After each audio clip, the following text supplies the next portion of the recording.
Nice. And hey, welcome to True Blue Politics podcast, our bonus episode for the week of March 23rd. So, Anita, I'm here with Anita.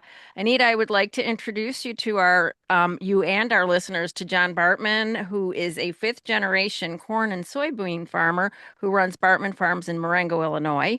First spoke with John when I was in studio with friend of the podcast, Richard Chu of Chu's Views on WCPT AM, Chicago's Progressive Talk Radio. And so I just want to introduce you to Anita, and Anita, meet Hi, John. John. Thank you for coming Hey, on. Anita. So it's great to finally meet you. This is pretty cool. Yeah, Thank So you. I know so we glad that hear we're each we're other. stretching from Marengo to San Antonio, Texas. Pretty That's cool. right. That's right. That's A lot of right. farmland in between. That's for sure. There is. There is. Sure is. So I have a quick question for you, John. So how does it feel to be officially dubbed Stephanie Rule's favorite farmer? Can Oh, you? yeah. That's a good question. You know, What is Stephanie like? well, you know what? I honestly, I've only talked with her on the show, but her people on her staff are very nice, and I give her a lot of credit that she's making agriculture an issue, and it's pretty cool to be able to sit and talk about it. So yeah, that's kind of a kind of an interesting point. I will tell you this: a year ago, I never thought I would ever hear that Stephanie Rule thought I was her favorite farmer. I will admit that. I Are think you? you need Go a ahead. t-shirt. I think you need a t-shirt made up. That's right. I need Stephanie Rule's need favorite a farmer. t-shirt. Are you a regular on there on MS Now? Have you been You on there know, before?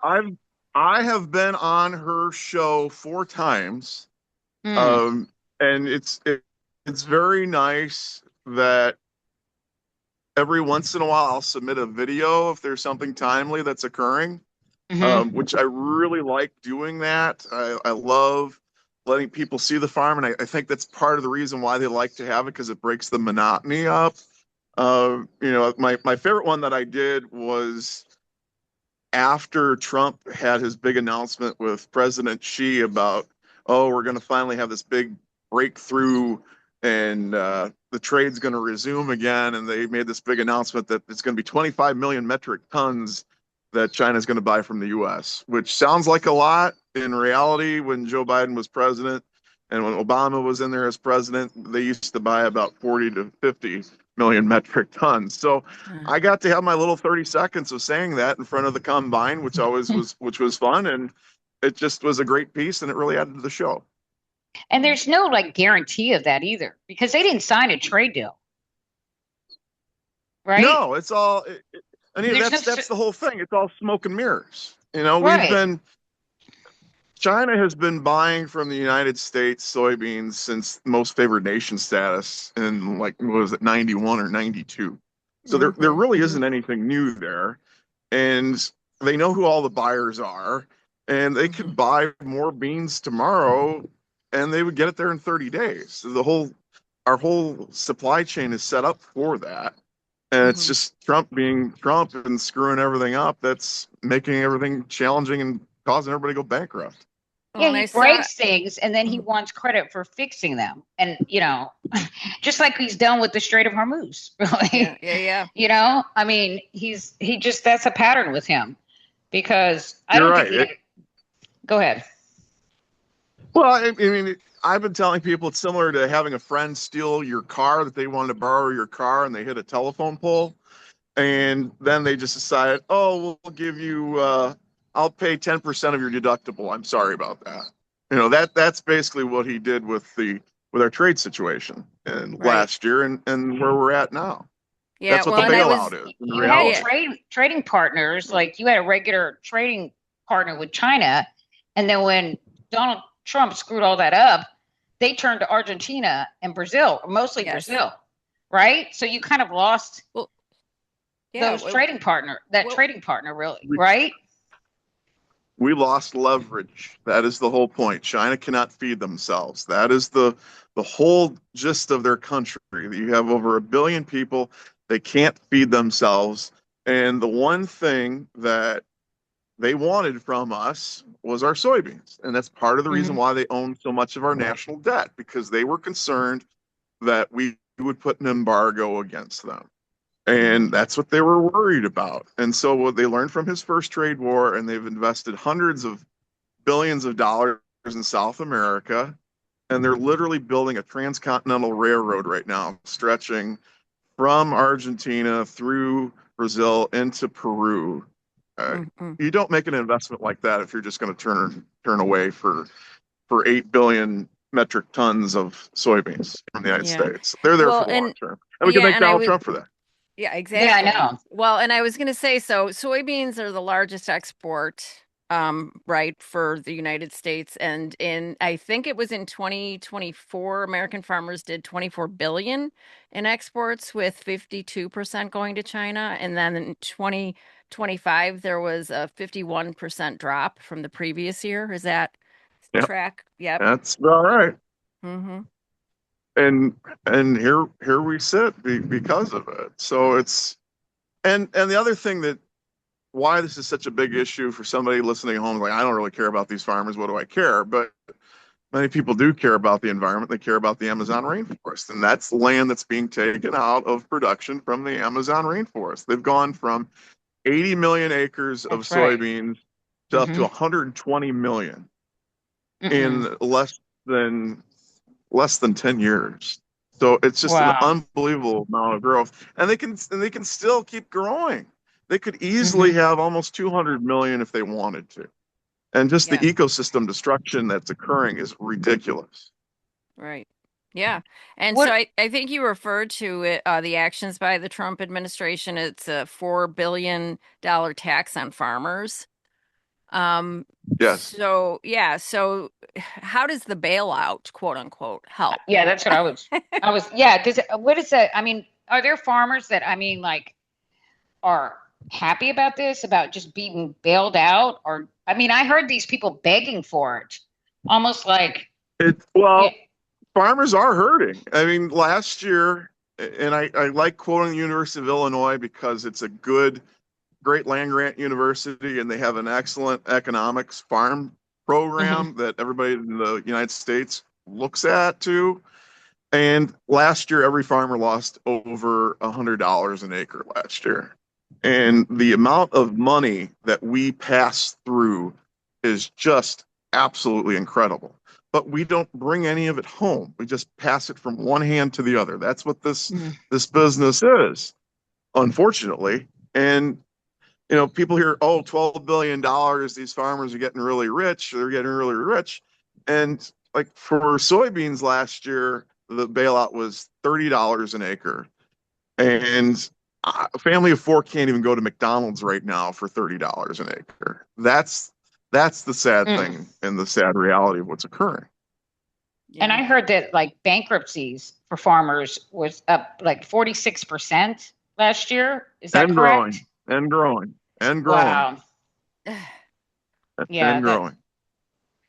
Yeah. And And especially now with these fertilizer price increases that are occurring right Hmm. now in the trade, which is which is really really a shame, because at the end of the day, food is going to go up, but it's not because of the crops right now, because we haven't planted a crop yet. We had Hmm. last year was the largest corn crop in the history of the United States. We produced 17 billion with a B bushels of corn last year. 17 billion.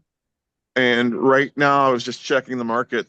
There's about almost 10 billion of which hasn't been sold yet. That means it's still waiting to be just processed. So, what that really means is that if these bushels don't get sold really soon, that we could have almost half of the crop be destroyed, and we would have enough corn to make it through to next year. But that never happens because we always increase our production year after year after year. And mm-hmm. that's part of the problem. And that's one of the main causes of the farm crisis, is Yeah. that we And overproduced. And well, a lot of that went to USAID, right? I mean, a lot of the surplus. USAID, yes, USAID was a very, very good program. They bought $2 billion worth of our commodities. And Uh, it's about 3 to 5%, but um, it's also frustrating because I'm Catholic. I don't mind saying it, but I get all the emails from Catholic Relief Services. My friends who are Lutheran from Lutheran World Relief, Bread from the World, and all of that food that they used to give out was USAID food. Yeah. I know, And it's if you so look real upsetting. quick, Yeah. if you look at their emails, they'll even show the people that are receiving the food. It's a USAID bag, Hmm. and on it, it's a big picture of the American flag on the bag. It says a gift from the American people, not to be sold. And Soft that's it. It's just diplomacy. Yeah, the such soft diplomacy, and that's soft these diplomacy, and right? these kids are starving now, right? I mean, there's a lot of the million. They're predicting. I don't remember how many millions are expected to die without USAID. That's right. That is right. And I'm so sick of seeing all these poor kids in Gaza starving. I'm sick of in Hmm. Sudan, everywhere else. And, the program started because of JFK. This was Mm-hmm. JFK's program. He knew that farmers were always going to overproduce. And we were coming out of a very similar situation where we had a big overproduction. And part of the reason why we had a big overproduction was because of the Marshall Plan when Europe was destroyed during World War II and they were starving and they were begging for food. So there was a strong incentive for farmers to keep Europe alive and Asia alive. So they ramped up production. Well, farmers in Europe are pretty good and they got back on track. And it was a wonderful Hmm. thing that we did for the world, the Marshall Plan. But once farmers ramp up their production, they can't stop. That's the sad thing about it. We can't stop because the Well, was market gets used to what we make hmm into the economy. And what was that's a saddest is major, major benefit. watching this food like rot, and then we would have to just throw it away. That was supposed to be It's going to. disgusting. I Mm-hmm. know, it's just sinful. It is. It is. It's Absolutely. it's sinful, it's immoral, and we have people who are going bankrupt in this country that that can handle this. And the head of the Senate Ag Committees from Arkansas. Arkansas is the number one rice producing state in the country. Mm. They produce way too much rice. And a lot of it went through the USAID program. He knows Hmm. that. That's the unfortunate thing that these farmers are going bankrupt in Arkansas and they need that market. Mm-hmm. Foreign aid is good for America and it's good for the American farmer. And everybody who Yeah. says this is America first, that is America first because at the end of the day, Absolutely. if you look at our history in Afghanistan, when we armed the freedom fighters and we gave them all the missiles to destroy the Soviets, Mm-hmm. did a wonderful job of teaching them how to fight, but we weren't around for them to help them out to get resettled again and to make a Hmm. living. And what did it become? It became the biggest hotbed of terrorism. We end up having 9/11. We've lost thousands of our friends and family over there in that cause. And we've just spent trillions upon trillions of dollars because of it. And all we needed to do during that time was give them about $5 to $10 million to rebuild schools and Yep. and to make sure that they were okay. That was Yeah. And it. And we didn't we're do it. abandoning soft diplomacy now. I mean, under Yes. Trump is That- abandoning it completely. I mean, even under George W. Bush, we still, I mean, he had the pet farm and stuff like that. yeah, And, but yeah, now this, yeah. I mean, what he's doing, it's just, it's unbelievable. And the Republicans aren't standing up to him and saying, hey, I mean, what he got rid of pet farm, which is a Yeah. very successful program. It was Yes. the only good thing I can think of that Bush did, Yeah. right? Yeah. But Yeah. you know, Right. and why aren't the Right. Republicans, I mean, Marco Rubio was all about USAID, and he's the Correct. Secretary of State now. Yeah. Well, Yep. he was all Yep. about a lot of things until he I wasn't. know, of course, none of Right? them really. It seems Yeah. like none of them really stood for anything, to be honest. No, none, no. So I want to ask though, you guys are going through a crisis, and so how does that impact, the adjacent industries to you guys? You're there's other industries that are dependent on one another. So what are some of those industries, you know, feeling right now? So you have, um, you know, I'm guessing, restaurants and, I mean, anyway, if you can speak to that because it Grocery seems. stores. Sure. Well, Yeah. Illinois, it's the number one industry. Agriculture is the number one industry, but we're also responsible for 20% of all the jobs in Illinois. And Mhm. that's just in Illinois. In other states like Iowa, Indiana, the Dakotas, it's significantly higher than that. Mhm. And if you think about it, when we farmers have money, we buy things like equipment, like that are very important: Mm-hmm. tractors, combines, pickup trucks. I always remind people that the Paul Harvey commercial, the famous Super Bowl commercial, when God made a farmer, it was a Mm-hmm. Dodge truck saying, "Oh, let's be great." Isn't, let's do something nice for the farmer. It was called that farmers had money because Barack Obama was president, and that Yep. was we had the highest income that in history during that year, 2012, 2013, and farmers had money to spend and they were looking for depreciation. So what do? You buy a pickup truck. Mhm. And we that's what happens. And the labor movement in Chicago started because in the United States started because of International Harvester, which wanted the 8-hour day. They made farm equipment, the McCormick Reaper. That's what it was all started from. And Can those are great legacy jobs. I ask you a question? You were talking about how well farmers did under Obama. Why do you think the Mhm. majority of farmers vote Republican? I think that farmers, by their nature, are conservative.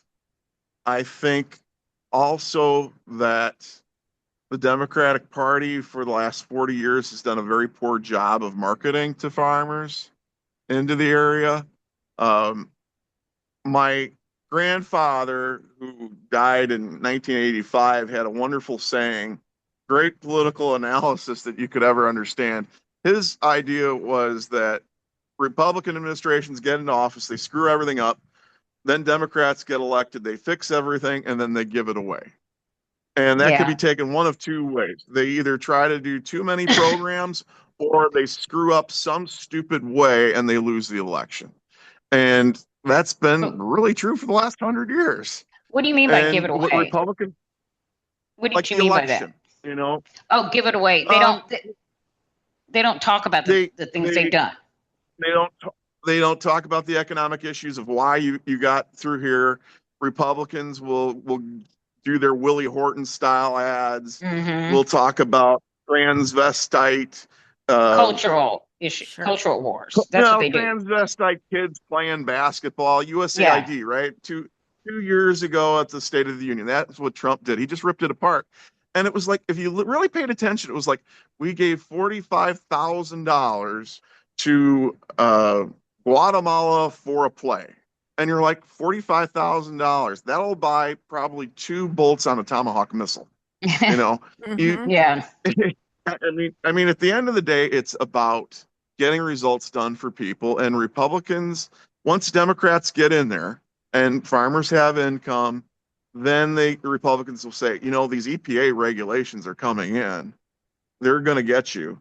It rained on Mhm. your farm. You now have a puddle on your farm. Now the USMCA is going to come in, and those people from Chicago and Washington, D.C. are going to come onto your farm and they're going to take your farm away because you have a Mhm. puddle. Even though in reality, what ended up happening is that there was a 23 million head hog farm in North Carolina that dumped all their sewage off into a river and went down river and polluted a town with 20,000 people in it. Mhm. Yeah, they should be shut down.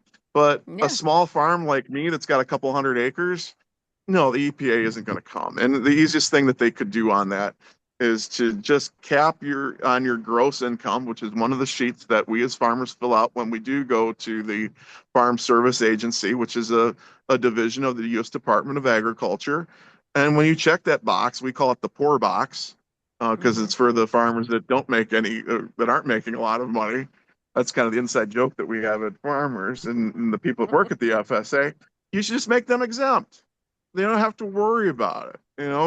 If I have a tree that falls down, I should be able to burn that tree that's in my 250-acre field. I'm not hurting Mm-hmm. anybody by doing Right. that. Right. But the Republicans will say, oh, the EPA is going to come, John. Yeah. They're going to come. They're going to take your farm. And then also the inheritance tax. That is always one that they will always bring The up. death tax. Is The death tax. the death tax, right? And Yeah. and in reality, they could just two simple things that Democrats could do is just say, if you're involved in agriculture, you're exempt. The other thing is just I make think it Democrats a do, but they don't percentage have of Fox News. inflation. They don't have Fox News to constantly talk about or give Democratic talking points. Fox News spreads Republican talking points all day, 24/7, every day. So it's hard for Democrats to message. Oh, trust me, I know. I've been on CNN, I've been on News Nation, I have been on MS Now more than I've been in my local newspaper, and more than any local farm paper. And that really says something about it. And what people don't realize is a lot of these farm publications and most publications now, unfortunately, have become basically a glorified infomercial where they just put it's basically ads that they put in, and every once in a while they'll put an agricultural story in. And I think most print media, unfortunately, has become that way. And Republicans have gotten very good at that. So, as well. With the farm bureaus, I mean, the different organizations, that farmers belong to, or, are there any connections being made, connecting the dots about the current crisis and like how this all happened? I mean, because, it doesn't necessarily take, this party or that party running ads about that when it's, like people don't have to watch the news to know that the gas prices are up, right? So what is it that, they're feeling, and how are these agencies, these organizations speaking about this? Well, traditionally, like the House Ag Committee and the Senate Ag Committee are the most nonpartisan committees, and because it's usually regional differences. So I try to keep that spirit. Not a lot of people understand that. But at the same time, when they're doing something stupid, we need to talk about it. And I've had different people from different ag groups tell me on the side, thank you for what you're doing, John. We appreciate it. We can't say anything right now.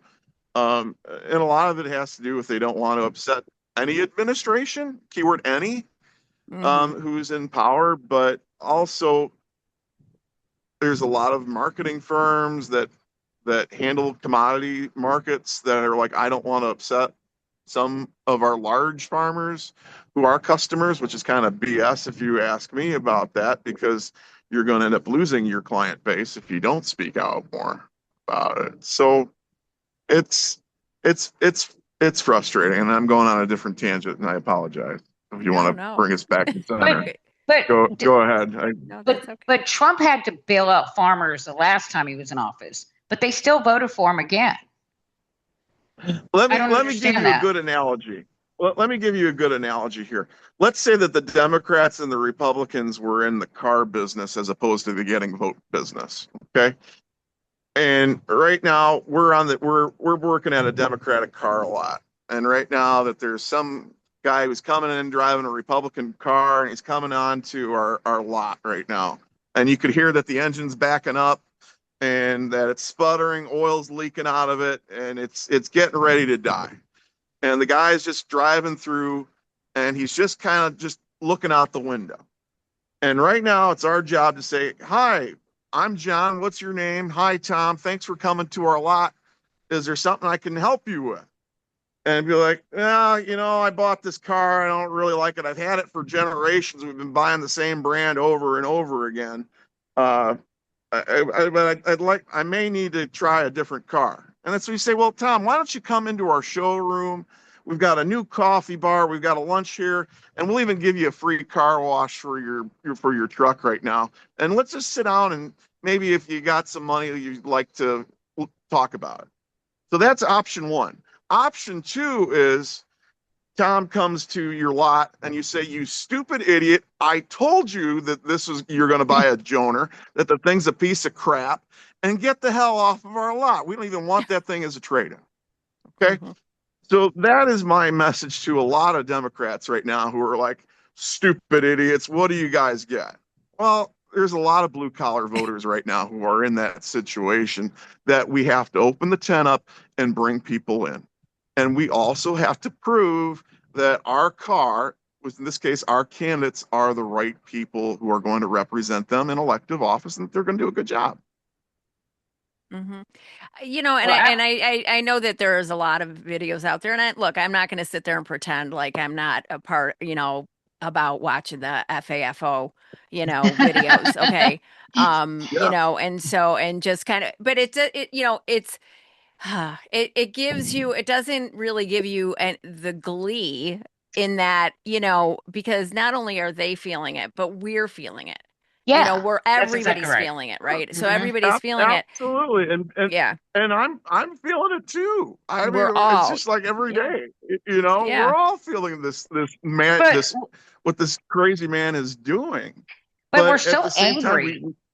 We're so angry that these people voted for this man who led an insurrection against his own government, and they Right. still voted for him. They Right. did all these other things, like he was found liable for having basically raped a woman, and Anita, they still voted for him. Anita, not a lot of people will understand that. They're not hearing that message. Mm-hmm. And the other thing is, if we want the White House back, we have to do better than 38% of rural America. Mm-hmm. It's I just, get that's just that, the numbers. but It's they're it's not it's hearing it's that a total message. numbers game. I Right. get that, but Total what do you numbers mean game. they're not hearing that? Never. They saw it January 6th, and you could not have missed it. They saw it, and at that time, everybody was pretty upset, Mm-hmm. But right? but okay, for, devil's advocate here, but where were they getting it from? Were they getting it from Fox News, watching their spin on it? I mean, and not that there was a real, effective way to spin it, but the aftermath, I think they did everything in their power at Fox News to completely change people the way those people were thinking about it, right? Well, JFK said, domestic policy wins elections, foreign policy can kill us all.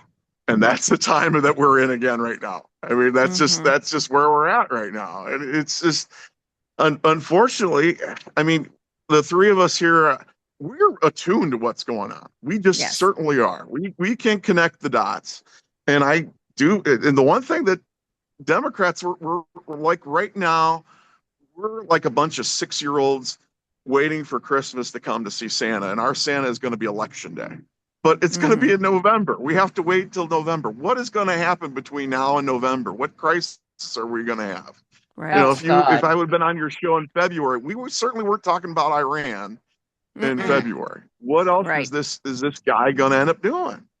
Right. Well, that's the Yeah. scary part. We've got 3 more years of them too. I mean, it's not just till the That's midterms. I right. mean, we may be able to control him, but foreign policy wise, he's going to be pretty much on his own. He'll be able to Right. do whatever he wants. Yeah. Well, and I think Oh, that is why, yeah, we, right now is the time that we really need to start talking to people and connecting the dots for people, and helping them to understand, the importance of getting out and voting and making sure that you're still registered to vote if you are, already registered to vote. And, just kind of, telling the stories that you're telling to people, Mhm. on a daily and basis, it's and really making them it's understand why we're here, how this happened. that's right. Do you do And that? Are it's you and able it's to talk to other farmers, and do they listen to you? well, sure, and also everybody needs to realize I'm farming the suburbs of Chicago. So Mm. to me, I've got the best of both worlds where I'm at. I can hop Yeah. on Metro. I could be downtown in an hour, and also Mhm. right now I could take this camera and you guys could see. You'd think I've been in the middle of Kansas somewhere too, where I'm tucked Hmm. away at right now. But you go 5 miles east of here, and it's congested traffic, and it's schools that are overcrowded, and every other problem. Hmm. But that's the thing. We're 1% of the population. What Donald Trump was very good at is marketing. And whenever he ran, he was the first president that was really attuned to the fact of saying the word farmer, since basically Hubert Humphrey. And if you think about it, he talked about it and he said nice things about farmers. And we're just 1% of the population. That's who we are. But a lot of people in rural areas and rightfully so, look at agriculture as being an important part because of the jobs that are created, which leads us back to that other point of the other industries that are attuned to this, from everything to the people that make make machinery, that make engines, but it's also people that make Hostess cookies and Mhm. your cereal that you buy. And then that also ends up going into your gas tank because 10% of all the fuel in the United States is made with ethanol that comes from corn. It just goes Mhm. on and on. And then all those other industries that spur off from it. And at the Yeah. end of the day, and then if you have a thriving rural community, that means that teachers have jobs in those Yep. rural areas, and teachers then go ahead and they get to make money, and then they get to have a good retirement, and it's a nice thing. But when those small towns die, those teachers lose their jobs. Yeah. But I Wow. remember hearing that farmer that was talking about getting all this big grant from the Biden administration, and he voted for Trump, and then Trump stopped the grant, and then he couldn't understand it, and he was Mm, very upset, and everybody was piling on him. But why would he vote for Trump if Biden had been helping him out? If he that's had gotten, like he said, like $250,000 to buy farm equipment, I just don't understand that. The other thing I try to stay attuned to like any agricultural issues, and if you look at the difference between Tom Vilsack, who was the Secretary of Agriculture, and Hmm. Secretary Rollins right now, Secretary Rollins, just like every other person in the Trump administration, is a walking infomercial for Donald Trump. yes. Oh, Okay. I know. I've heard her. Whereas Yeah. whereas Tom Vilsack cared about the agency and not Hmm. and actually upholding the Hatch Act and talking about these are the programs that are available through the USDA. He didn't say, "Oh, and because of Joe Biden got this done."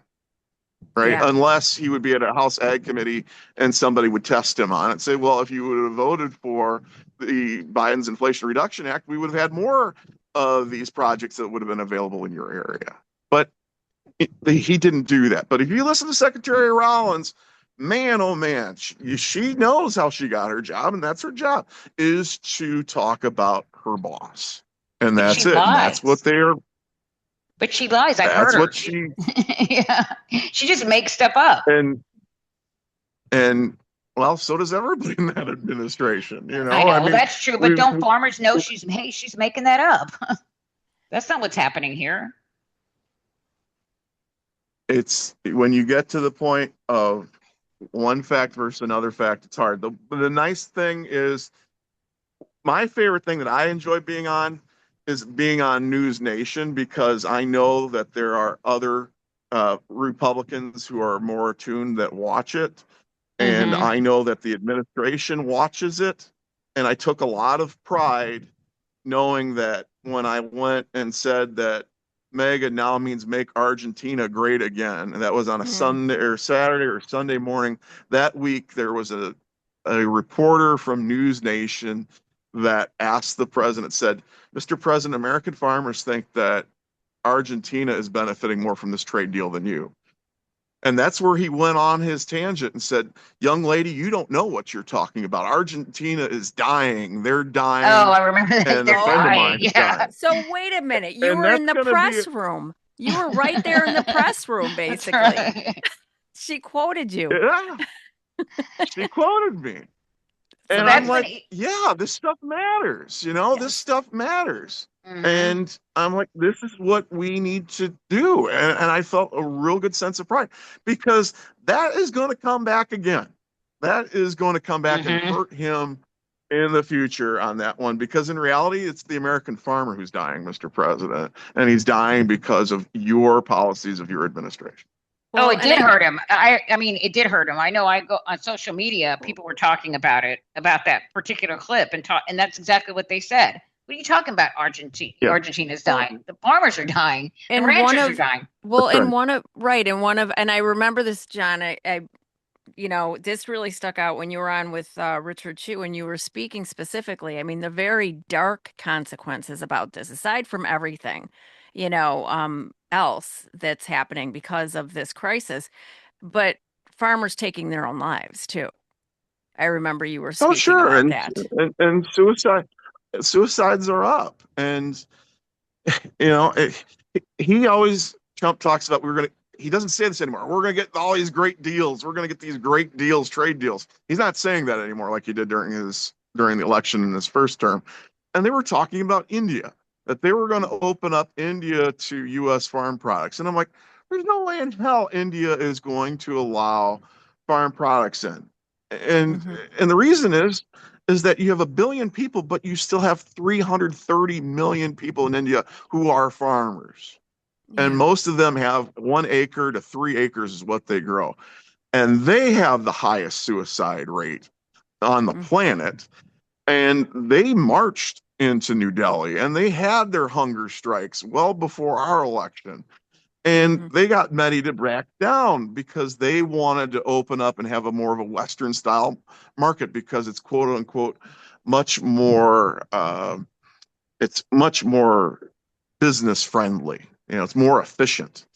And those Mhm. farmers like, no, you're not. You're not taking our way of life away. And in fact, John Deere's biggest market, it's India. They sell more tractors in India than Wow. they do anywhere else in the world. Why? Because they have 1/3 of their population, 1/3 of 1 billion people that need a tractor. Yeah. Hmm. So what are these manufacturers saying about it? Do they get out and, express, how this crisis is affecting them as well? With Like the John trade. Deere. Yeah. Do you Well, have a sense of that? that's where you want to read the Wall Street Journal and Bloomberg and those types of publications where they give their stock quarterly amounts, and they don't have to say anything about it. They just say based upon the economy, our fourth quarter outlook is very negative on the fact of low farm prices. You know, that's their answer to That's that. about You're it. not going to have Right. them say it. You Yeah. know, Hmm. and the UAW District 4, that's where most of these farm manufacturers are located here in the Midwest, and they're very good. They're tough in a bind because there's a lot of people who are very pro tariff, and there's nothing wrong with tariffs. They just need to be targeted Targeted. Right. Exactly. tariffs. Yeah. You know, Like Biden did. you know, right? Yeah. If Biden if did that if with, China's dumping, no, I was just going to say Biden did that with solar panels. Remember with solar when panels, China with was flooding the rubber market? tires, Yeah, exactly. So he was China was flooding the market with solar panels, so he tariffed those and like 100%, I think, Mm-hmm. so that it would give our right, solar panel industry a leg up. And that's how you do it. right, I've always Right. believed in targeted right. tariffs, Mm-hmm. That's but right. And it's a good tool to have, but you don't put it on like a blanket that's right. shotgun on everything. And that's Right. just not working for anybody. And the people in District 4 understand that too, because it's their membership who's being laid off, and the ones that are working, nobody's getting overtime. They're not Right. having second and third shifts like they normally would if when this economy is doing well. Yeah. And that's it. We are a big catalyst of the economy. And when farmers are in a recession, just wait a year or two, it falls down into the rest of the economy. Yeah. It's just And that's what ironic we're that seeing now. the economy was doing pretty well. I mean, we were recovering pretty well under Biden, and then Trump just had to play golf all the time, and we would have just kept getting better. And instead, he went and Yeah, put those tariffs on, did the trade wars, and now, of course, he started this stupid war with Iran. Right. Which is affecting the cost of fertilizers. And I know we Hmm. touched on that, just, mentioned it, but Price of everything. everything. Yeah.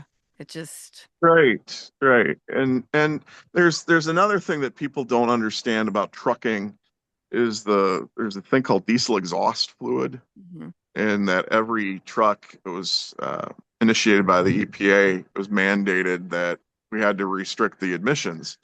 And it's a urea based liquid product. It's liquid fertilizer is what it is, but every truck needs that. If you've ever been sat on an expressway and you suddenly hear this truck just suddenly do a high idle, it's not Hmm. idling, it's going through what's called a regenerative process where that engine is literally burning off the carbon Mhm. on the engine because of all the emissions that are there to keep the CO2 out of the atmosphere. And that fluid is made from urea which is also going to end up going up, and which is also going to increase the price of trucking. Ugh, Mm. my Yeah, gosh. truckers are hurting for sure. Yeah. Yeah, and So it's every diesel engine made after 2012. Every diesel engine. So if you're going by a road project and you see those excavators out there, they have them too. yeah. Hmm. So are there any measures that being taken by the Illinois state legislature to ease the toll on Illinois farmers at this point? Is there anything that we could even make a I think so. difference? Yeah. Well, and there's another group of farmers that we should probably talk about, and that I really have a strong affinity for, and that's the small first generation farmers, many of whom sell vegetables and fruits and vegetables. They're the people that show up at farmers markets. Hmm. And there was a very good program called the 1B program that came through the Inflation Reduction Act, and basically this program enabled farmers to sell their produce to food pantries and schools. And Trump cut that program. Mhm. And Of course he did. the nice thing about it is if you're a vegetable grower and your tomatoes ready on a Tuesday, but your farmer's market isn't until Friday or Saturday, you're basically stuck with that tomato.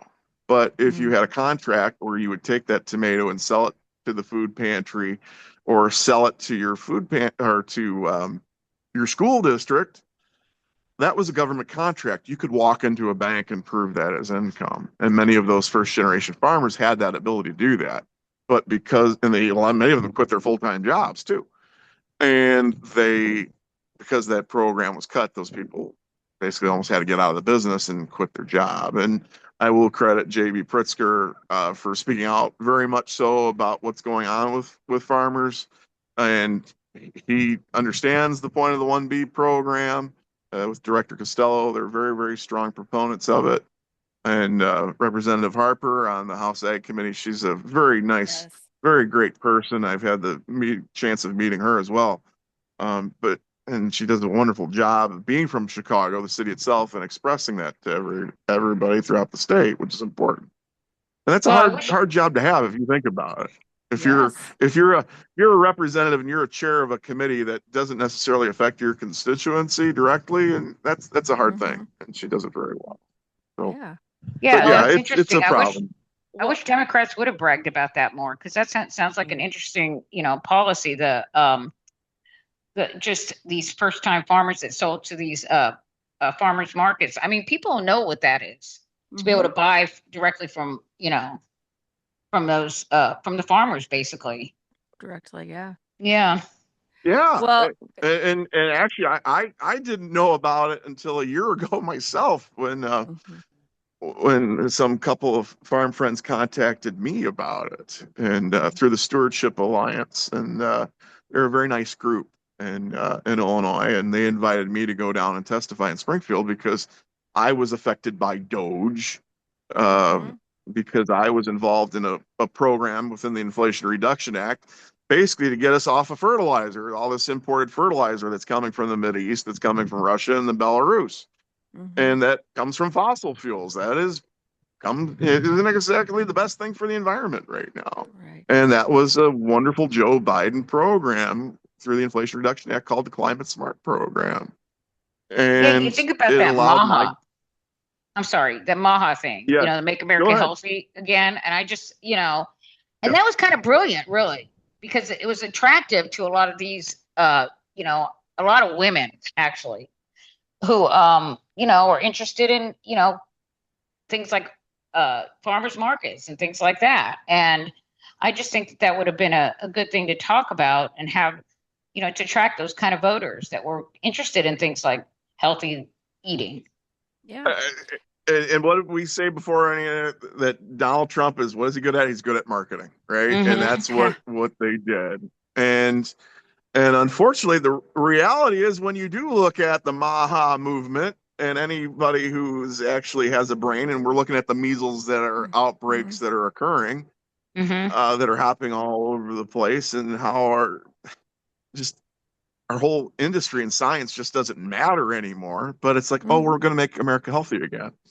And Sure. Oh, then I know. he put in, and then that 11 billion that we talked about from the Inflation Reduction Act funding, Mm-hmm. he went out of his way with Kennedy to have a good press conference with who's our doctor friend now, Which one? who's Dr. on TV. Oz? Dr. Oz? Dr. Oz, Yeah. thank you, it was Yeah. Dr. Oz, and they're sitting there. They had this regenerative agriculture. Oh, this is a wonderful program, and it is a wonderful program. But they only put 800 million in it. We used to have about 11 billion into it, but now they're going out of their way and say, "Oh, well, we're doing this wonderful thing. It's 800 million rather." That's what Yeah. they do, and Yep. that's just Well, crazy. they're allowing forever chemicals Yep. and Roundup and all these other things. It's actually the opposite of Maha, or what they, Yeah. yeah, What they claim what to they claim. believe. Yeah, Yeah. yeah, Yeah. So, well, it's, our time is kind of running out here, but I have a question for you because, of course, we have a great governor here who maybe will be putting his hat in the ring for 28.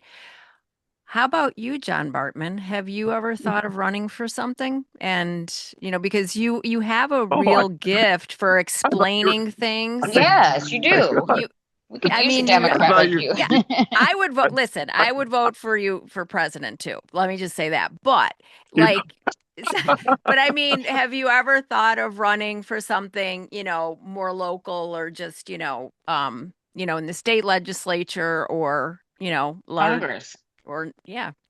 well, I did actually. I in 2016, Jack Franks, who was our state rep at the time, who was a Democrat, he decided that in the middle of June that he was going to run um, for county board chair of McHenry County, and there was a vacancy, and I fulfilled that vacancy. Okay. And Hmm. Bruce Rauner spent $3 million to beat me. So, and I Oh, raised probably maybe, gosh, maybe $50,000 or something during that time, and I lost to Steve Reich, who was still in there. So, hmm. um, I'm still very much involved. I'm still precinct committeeman here in Seneca Township. Mm-hmm. Um, but I, I I love what Maybe, I'm doing right now. I feel like I'm the kid from the neighborhood that's been waiting to get into the football game, Mm-hmm. and who's finally somebody's giving me the ball and letting me play a little bit. And I enjoy it. I love farming. I love agriculture. I love politics. I know the difference that it makes in people's lives. And I love explaining it to people. And I love even more the fact that when Donald Trump, they know who I am. And I know at the end of the day that I stood up for what was right. And that's that's cool. right. So, I love helping out people and everything else. And it's a cool thing. And it takes a lot of money, but the nice thing is I'm not running for anything. And that's really cool too, because it enables me to get on different shows and they don't have to worry about the equal time and all this other Yep. stuff. And Yep. I love putting this administration in their place because they don't know agriculture either. They don't know Mm-mm. small town America either. And I Mm-mm. enjoy putting them in their place and it enables me to do that. So I'm Well, having a good time. you'd be a good advisor, agricultural advisor for Yes. somebody running for office or in office. 100%. Yeah. Well, but by the way, like, thank you very much for the compliment. I do appreciate it. And yes, don't get me wrong. There are some days there I'm like, like you joked about the president. I've had some people, John, you should run for president. I'm like, well, I would do a better job because it's such a low bar. Oh, I you mean, would. anybody, You would do a better job. 90, That's true. 99% of the population could do a better job than this man right now. Well, It's just my unfortunately where dog would we're do at. a better job because my dog would just lick That's his right. ball That's right. That's right. and never Well, well, bother thank you so anybody. much. Oh, let me ask you I had something. Are a you fun time. Thank you. okay? Before you go, Go are ahead. you Go going to ahead. be at the new? Are you going to be at the No Kings rally or at any of them this weekend? Are you planning on that? You know, I might be there in spirit, but there's another thing that I'm getting involved with, which is a nice national healthcare push that I think people are going to hear Mm-hmm. more and more about. And as I said, I don't mind talking about it. My mom literally just got out of a rehab center, and what the big beautiful bill is doing with healthcare and rural healthcare and all the hospitals that are Yeah. closing. It's crazy. I mean, my poor mother is sitting in the house right now, and she has been waiting over 3 months to see a specialist right now because we don't have Mm. any. And it's Wow. just destroying this country right now. Hmm. And we're in suburbia here. This is not a bad place to be. We're not out in the middle of Montana. And if you have to wait 3 months to see a specialist, that's a bad thing. But this is happening all across America, and That's it's only right. going to get worse. Well, Well, good. And we have yes, Donald well, Trump to thank for it. Do something for it. exactly right. Well, we thank you so much for agreeing to come on and talk to us. And you're a Um, great spokesperson. And I could uh, listen to you talk all day, Oh, and I we could, know. it's wonderful to speak with somebody that understands the issues as well as you do and can articulate it the way you do, because it really does explain to outsiders like ANITA and I, who are not in your world per se. It really does help us understand and just kind of see how everything is connected and how the impact That's of right. what you guys are going through are impacting well, everybody right now. thank you both for what you do and taking the time to educate people and what you're doing. And I know you're doing it for passion and love, and you give a damn about this world too. So thank you for Yeah. what you're doing. So thank Well, you. Yep. thank And you know We're yeah. what, trying. Anita? It's okay to be mad. It's okay I to be can't help mad. it right now. I'm There's no very doubt. angry. I'm right there Well, with you. Yes. and listen, I don't know about you guys, but I also do it for the sweet, sweet Soros cash. Yes, So that's true. I get that. I'm still waiting for that check, but they tell me That's it's right. coming. That's right. Yeah, That's right. it's not Check's in the coming. mail. Yeah, right. So anyway, well, Sounds great. thank you so much, Thank and you so Thank you so look much. much, forward to John. talking Anytime. again. Have a great Enjoyed one. it. And Take care. I'm going to be on I'm going to be on Bloomberg tomorrow and News Nation on Sunday. So if you guys want to see I'll me have Awesome. to again, catch I'll be that. there. Okay, So, Yeah. we will amplify yeah. that. I'm going to We'll have look to for say, those oh, we videos. know Sounds great. him. All right, thanks, John. Yeah. Thank you. Take Talk care, to you later. John. Okay. Bye Bye bye. bye.